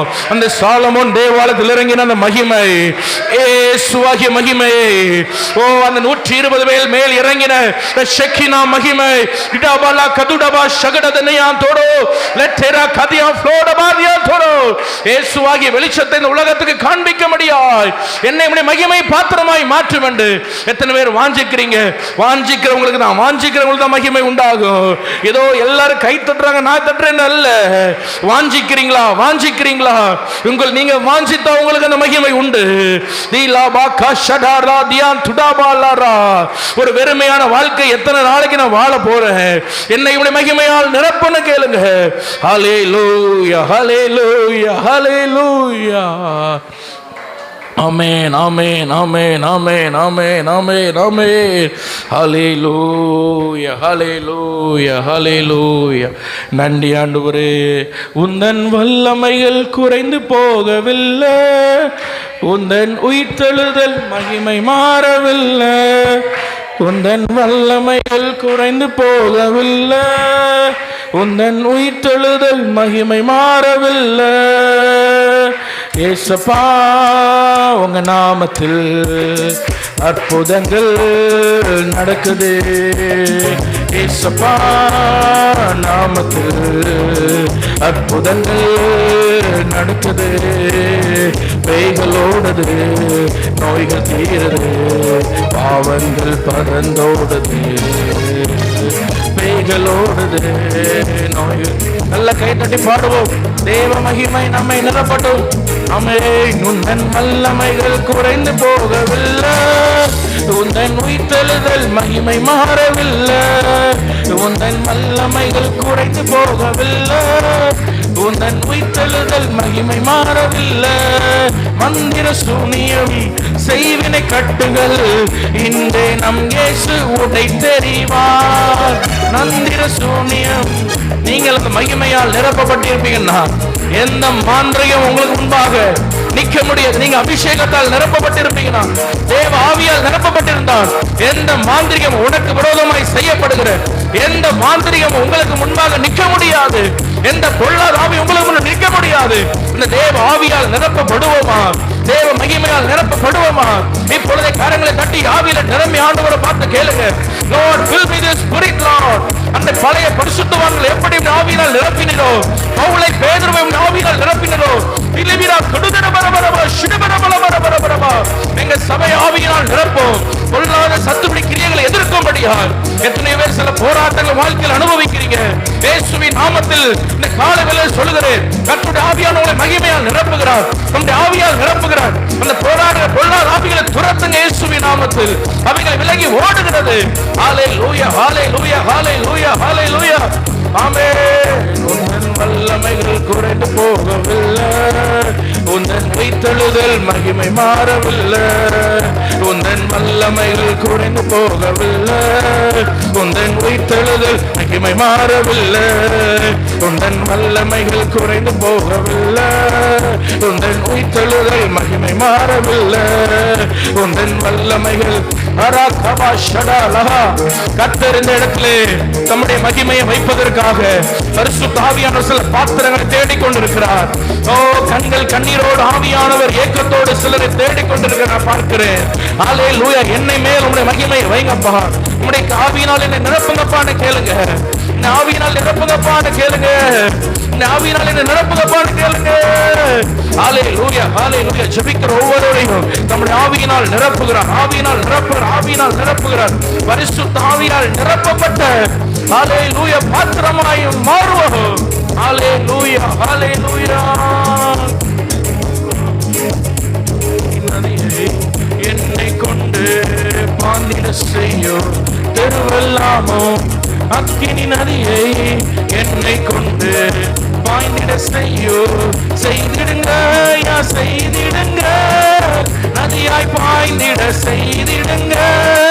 செய்திடுங்க யா செய்திடுங்க, நதியாய் பாய்ந்திட செய்திடுங்க. நிரப்பிடுங்க என்ன நிரப்பிடுங்க, ஆவியினாலே நிரப்பிடுங்க. நிரப்பிடுங்க என்ன நிரப்பிடுங்க, வல்லமையாலே நிரப்பிடுங்க. என்ன நிரப்புங்கப்பா உங்க வல்லமையாலே, நிரப்புங்கப்பா உங்க அக்கினியாலே, நிரப்புங்கப்பா உங்க மகிமையாலே, நிரப்புங்கப்பா உங்க அக்கினியாலே, நிரப்புங்கப்பா உங்க வல்லமையாலே, நிரப்புங்கப்பா. ஹல்லேலூயா. தாகத்தோடு எத்தனை பேர் கேட்கிறீங்க இந்த காலை வேளையில கர்த்தருடைய மகிமையினால், நம்முடைய ஆவியினால், நம்முடைய அக்கினியினால் உங்களை நிரப்புகிறார். நம்முடைய ஆவியினால் நிரப்பப்பட்ட ஒரு வாழ்க்கை. ஹல்லேலூயா, ஹல்லேலூயா, ஹல்லேலூயா. நன்றி, நன்றி. கேளுங்க, ஆண்டவருடைய தாகத்தோட கேளுங்க. அந்த கிருபை எனக்கு தாங்க ஆண்டவரேன்னு கேளுங்க. லாகபா ஷடதுனா ஹந்தடா தீரபா கபலபா லபா ரதரா. ஹல்லேலூயா, ஹல்லேலூயா, ஹல்லேலூயா. ஆமென், ஆமென், ஆமென், ஆமென். யார் எப்படி கிறிஸ்மஸ் இது பண்ணுறாங்களோ நமக்கு தெரியாது. ஆனால் அவர்களை அதெல்லாம் நம்ம பார்த்துட்டு இருக்க வேண்டாம், அதெல்லாம் பெரிதுபடுத்தி இது பண்ண வேண்டாம். நம்ம எப்படி இது பண்ணுறது கிறிஸ்மஸ் நாளில், நான் அதை சரியாக ஆசரிக்கிறேனா? இந்த கேள்வி நமக்குள்ளே இருக்கட்டும், இந்த கேள்வி நமக்குள்ளே இருக்கட்டும். நான் சரியாக ஆசரிக்கிறேனா? எனக்குள்ள அந்த ஆவி நிறைவு இருக்குதா, அந்த மகிமை நிறைவு இருக்குதா என்பதை சிந்திப்போம். உங்கள் வீடுகளுக்கும் போன பிறகு இந்த காரியங்களை வைத்து அதிகமாக ஜெபம் பண்ணுங்க. உங்கள் வாழ்க்கையில் இந்த வருடத்தின் கடைசி பகுதியில் நீங்கள் இருக்கிறீங்க. எந்த சத்துடைய கிரியை நீங்கள் மேற்கொள்ளணும், நீங்கள் தேவ ஆவியால் நிரப்பப்பட்டு இருக்கணும். தேவனை நீங்கள் நெருங்கி ஜீவிக்கணும்னா நீங்கள் தேவ ஆவியால் நிரப்பப்பட்டு தேவ மகிமையால் நிரப்பப்பட்டே இருக்கணும். கர்த்தர் அந்த கிருபை உங்களுக்கு திரும்படி நம்ம எல்லாரும் கர்த்தரை ஸ்தோத்திரம் பண்ணுவோமா? ஹல்லேலூயா, ஹல்லேலூயா, ஹல்லேலூயா, ஹல்லேலூயா. அவருடைய ஆவியினால் நிறைந்து மகிமையால் நிறைந்து அவரை நெருங்கி ஜீவிக்க ஆண்டவர் உதவி செய்ய முடியாது. கர்த்தரை ஸ்தோத்திரிப்போமா? ஸ்தோத்திரம். அவருக்கு நமக்கு நடுவில் இந்த மகிமை நம்மை நிரப்ப முடியாதபடி வருகிற எல்லா கிரியைகளையும் கர்த்தர் நீக்கும்படியா கர்த்தரை ஸ்தோத்திரம் பண்ணுவோமா? ஹல்லேலூயா, ஹல்லேலூயா. இயேசுவாகிய மகிமையை உலகம் என்னிலிருந்து காண கர்த்தர் கிருபை செய்ய முடியாது. கர்த்தரை ஸ்தோத்திரிப்போமா? ஆமென், ஆமென். ஆண்டவரே எமக்கு நன்றி செலுத்துகிறோம், நன்றி